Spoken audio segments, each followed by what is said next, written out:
Hello student, आज हम आपकी पाठ्य पुस्तक सुगम भारती का पाठ 17 पढ़ेंगे। पाठ का नाम है जीवंती। एक चित्रकार ऐसे व्यक्ति का चित्र बनाना चाहता था जिसकी मुख से भोलेपन, सरलता और दीनता के भाव प्रकट होते हैं। वर्षों के परिश्रम के पश्चात उसे एक ऐसा बालक मिला।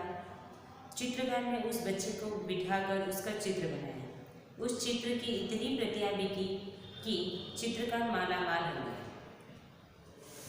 ये कुसंगति का फल है, मतलब कि कुसंगति मतलब कि बुरा साथ, मतलब जब व्यक्ति बुरे लोगों के साथ रहता है, जो लोग अच्छे नहीं होते, गलत काम करते हैं, ऐसे लोगों के साथ रहने से हमें क्या परिणाम मिलता है उसके बारे में एक कहानी है छोटी सी, वो इस पाठ में बताई गई है।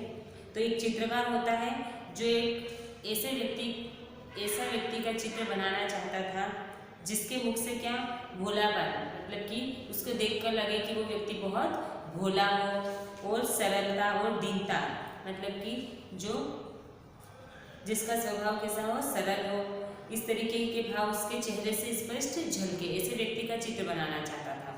तो उसे एक वर्षों के परिश्रम के, मतलब कि कई वर्षों तक उसने परिश्रम किया और ऐसे व्यक्ति को ढूंढना चाहा, तो उसे एक बालक मिला, मतलब एक बच्चा मिला, जिसका चित्रकार ने उस बच्चे को बैठाकर उसका चित्र बनाया।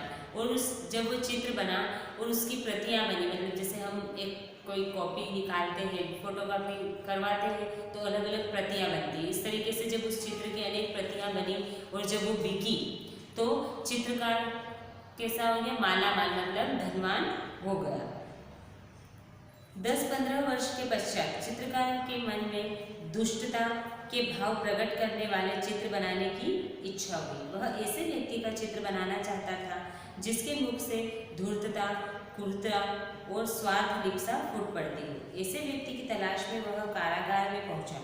उसे एक ऐसा कैदी मिल गया जिसके चेहरे पर क्रूरता झलकती थी। चित्रकार ने उस कैदी से कहा, मैं तुम्हारा एक चित्र बनाना चाहता हूँ।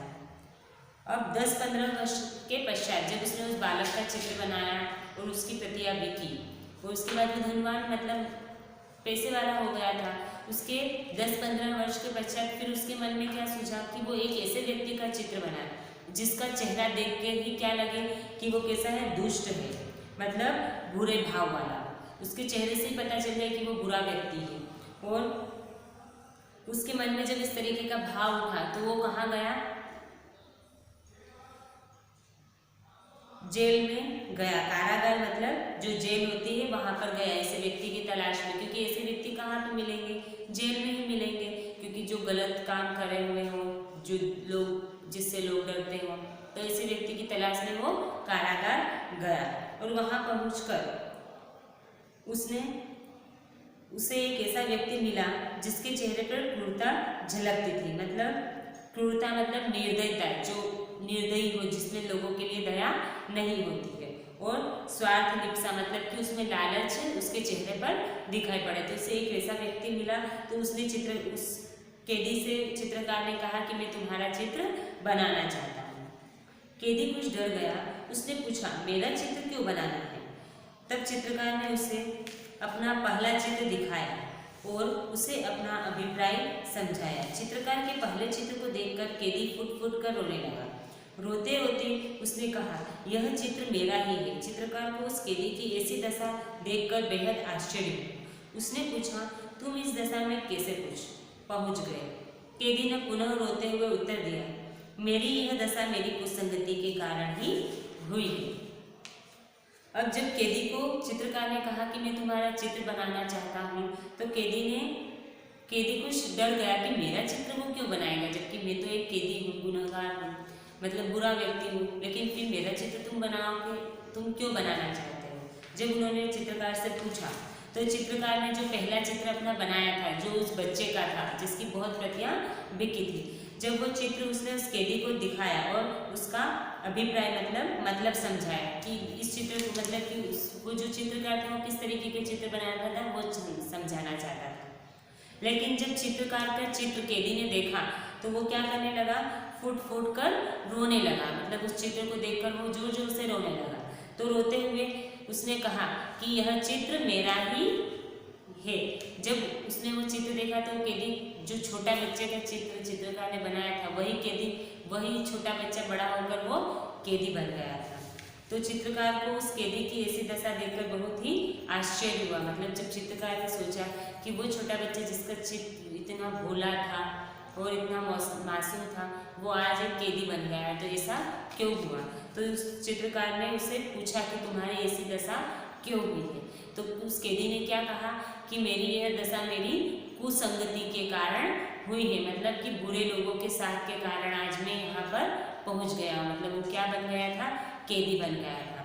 तो इस कहानी से हमें क्या शिक्षा मिलती है कि हमें बुरे लोगों का साथ नहीं करना चाहिए, बुरे लोगों के साथ नहीं रहना चाहिए।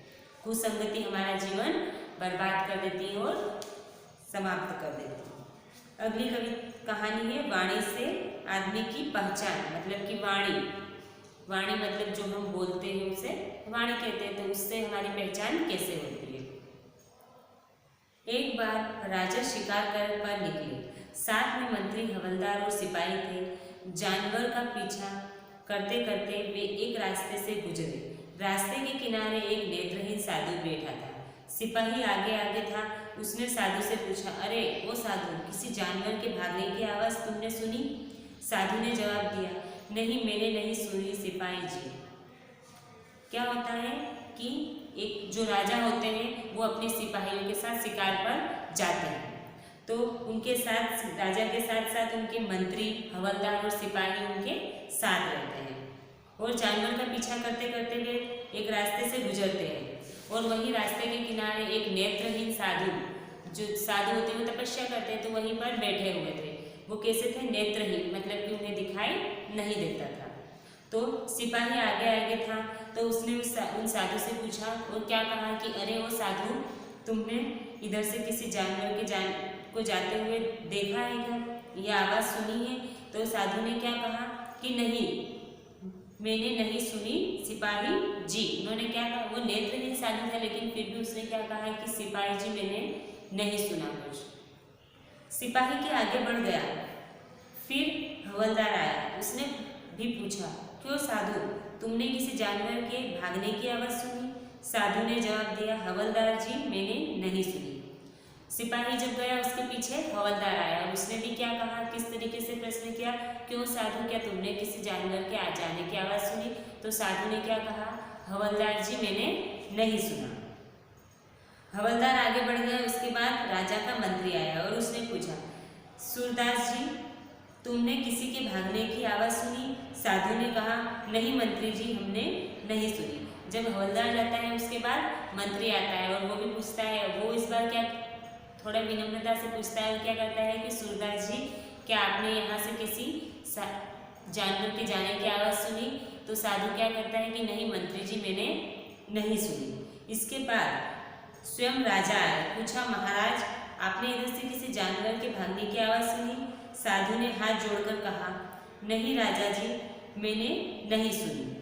जब राजा आते हैं तो वो क्या कहते हैं कि महाराज आपने इधर से किसी जानवर के जाने की आवाज़ सुनी? तो साधु क्या कहता है कि नहीं, वो हाथ जोड़कर कहते हैं कि राजा जी मैंने नहीं सुनी। राजा जब आगे बढ़ गए तब एक आदमी जो कुछ दूर खड़ा यह सारा माजरा देख रहा था साधु के पास आया। पूछा, साधु जी आप तो दृष्टिहीन हैं, बिना देखे कैसे पहचान लिए कि कौन सिपाही, कौन हवलदार, कौन मंत्री और कौन राजा है? जो जहाँ पर साधु बैठे थे वहाँ से थोड़ी ही दूरी पर एक व्यक्ति खड़े थे। वो ये सारी बातें और वो नज़ारा देख रहे थे।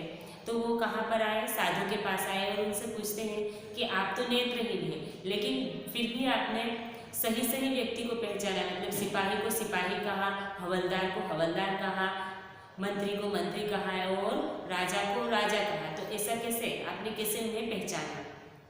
तो साधु क्या कहता है, साधु ने कहा, भाई आदमी अपनी वाणी से खुद अपनी पहचान बता देता है। जो जितना बड़ा होता है वह उतना ही नम्र और विनयी होता है और दूसरों का सम्मान करता है। तो साधु ने क्या कहा कि जो व्यक्ति होते हैं, इंसान होते हैं, वो अपनी वाणी से ही अपनी पहचान करा देते हैं और जो व्यक्ति जितना बड़ा होता है वो उतना ही विनयी और नम्र होता है, मतलब उसकी वाणी से ही पता चल जाता है कि वो कितना नम्र है, और उसी कारण साधु ने उन सभी को पहचाना और उनको उनके सही पद के अनुसार उनका नाम दिया। आज का पाठ यही तक, बाकी का पाठ हम वीडियो के सेकंड पार्ट में पढ़ेंगे।